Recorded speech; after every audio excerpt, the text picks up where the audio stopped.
Hello, it's me, your boy, Steven, the same guy from the last video. You might notice my hair's a little different. Same guy though, 100%. Still very alive, not murdered, which is a weird distinction to make. Or a murderer. I would never murder someone, and they're very actually, you know, maybe people would look on me more empathetically if I was murdered. That's its own philosophical topic, really. It doesn't matter to me. I would never get murdered. I would always defend myself, and I'm confident in my ability to defend myself. I'm a monster, really. I'm a jiu-jitsu legend. One time, this guy walked up to me, and this is a true story, completely true story, like all comedian stories, really. And this guy walked up to me, and he said, "Steven, can I get some help with the mouth?" And boom! I punched him in the stomach. My fist went through his abdomen, all right? And he was just in shock, really, because he didn't expect I would be so fucking violent. But I pushed him through it. I tore out his intestines. I got a handful of his intestines, pulled it out, and I kind of like yanked it out like a rope. And then I tied his intestines into a noose. And if you don't know how to do that, I recommend Rusty Cage's "How to Tie a Noose" song. Great song, by the way. One of my favorite songs, in fact. And I tied a noose, and he was pretty much almost passed out at this point. A lot of blood loss, a lot of pain, a lot of suffering, really.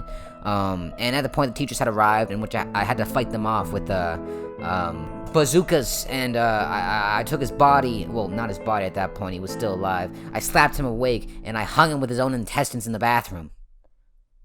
And it's a completely true story, you know, it actually happened. Not much has happened since I last made that one video about 6 years ago. Seriously, I'm not good at uploading videos in time.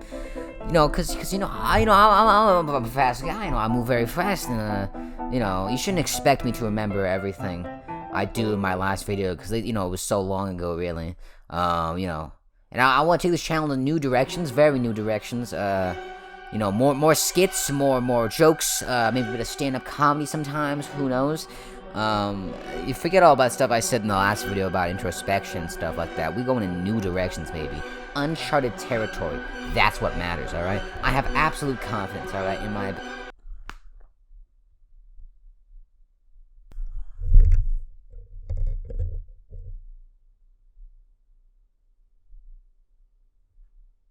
Sorry, I thought I heard something.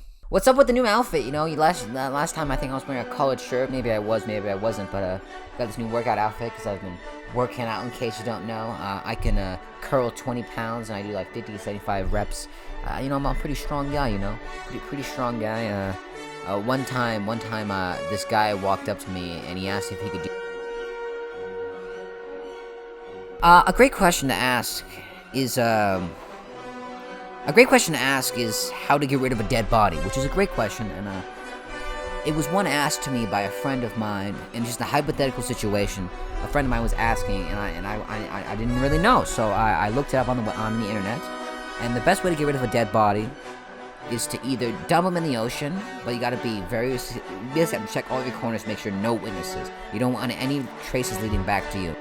Go out to drive someplace really secluded.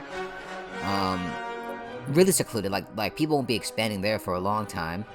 Dig a 10-foot hole, dump them in vertically, feet up, obviously. Strip all their clothes, of course, and then bury them in the desert. Drive out of there. Of course, cover yourself. Make sure you have an alibi in case people were wondering where you were that day. If you're good about your murder, good first murder, dissolve them in acid. And there's no traces left behind, you're good, you're fantastic. It just looks like they disappeared. Well, I'm not condoning murdering or hiding bodies. Steve Incorporated does not endorse that. It is a wrong thing to do. It was just completely wrong, you know? And I don't support it. I shouldn't have said my last name. I'll bleep that out. Comments! Yeah, people actually commented on the last video. We have someone asking to make me an OnlyFans crime.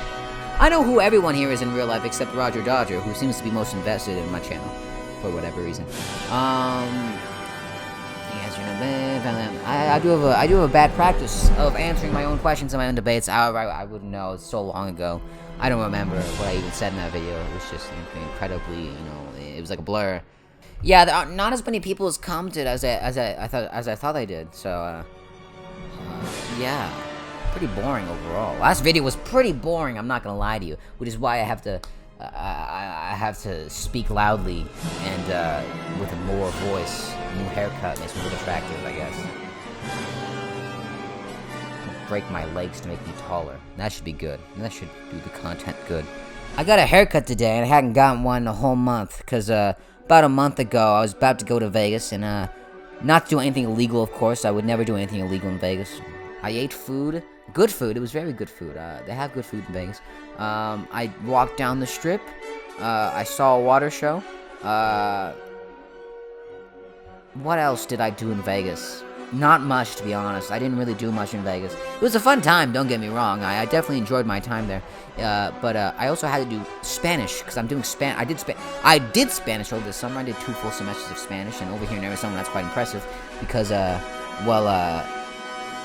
we only have like a month and a half of summer, unlike you fuckers on the East Coast. If you're on the East Coast and you're watching this video, go fuck yourself. And also leave a like if you're watching this on the East Coast. And if you're on the West Coast too, leave a like. And if you're in the middle of the United States, leave a like. And if you're living on the planet Earth, leave a like. Other people who put too much effort on likes and dislikes and stuff like that, put their emotions in how people perceive them. I don't think that's a healthy way to view themselves in a way. See, I don't think you should base your feelings and self-respect and self-esteem on how others view you.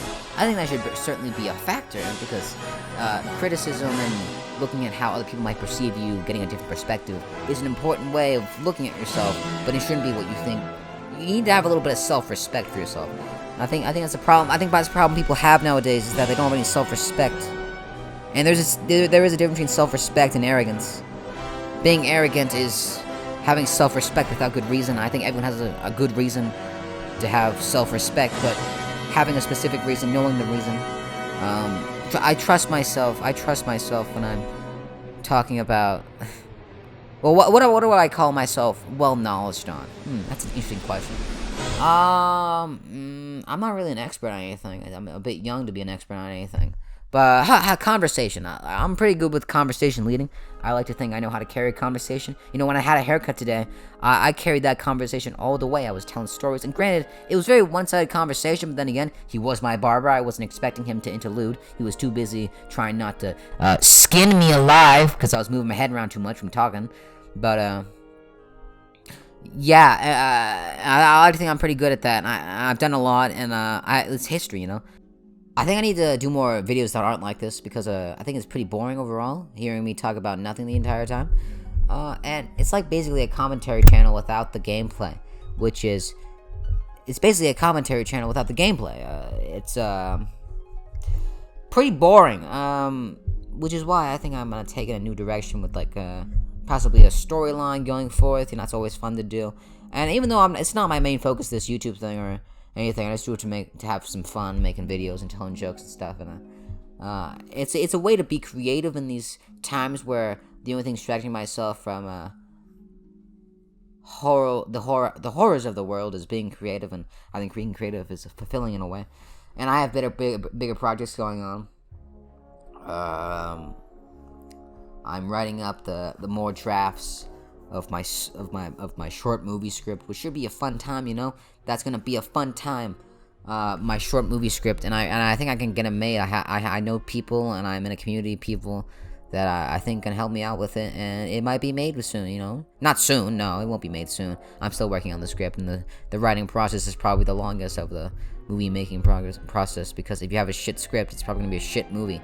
Unless your cinematography is really good, your acting is really good, and even though actors can do a good job with what they're given, but you can't fix a bad story. If the story's bad, it's not very good. You don't even need to have a lot of words to make a good movie. As long as you have a good story, it's all in the story. A movie can be presented amazingly, like it's something like Alien Covenant. I think the technical parts of that film are excellent, but Alien Covenant is a bad movie. All right, okay. Ridley Scott is. You know, he made a couple good movies. You know, he made Alien, great horror movie, a classic. Aliens, great action movie, classic. Aliens 3, bad, very bad. It was not good. It just wasn't good. It was interesting. It was well presented, and I like the style of it, but I didn't like it. Oh man, and Ridley Scott made Prometheus also, which I thought was all right. It's not my personal cup of tea. I like science fiction, but I don't like that kind of science fiction. It needs to be interesting to me. It was also a little dumb.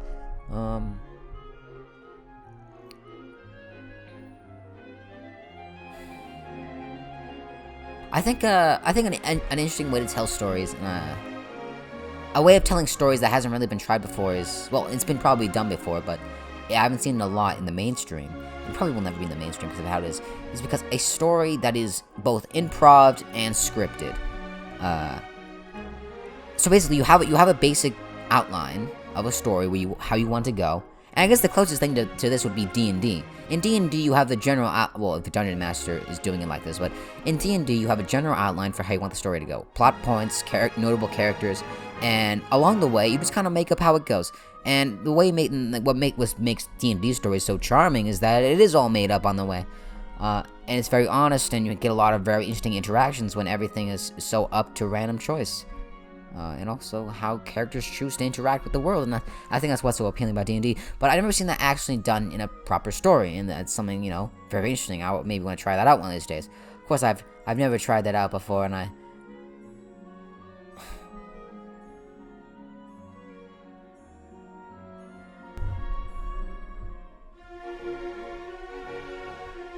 Jesus.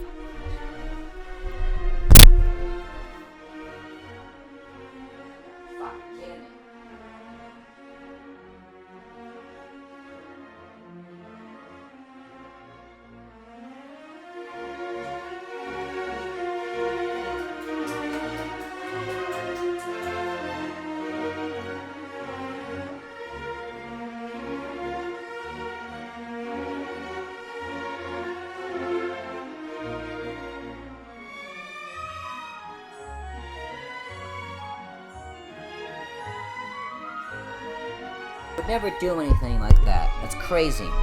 I would never do that. I would never in a million years do kind of anything illegal. Because I respect the law.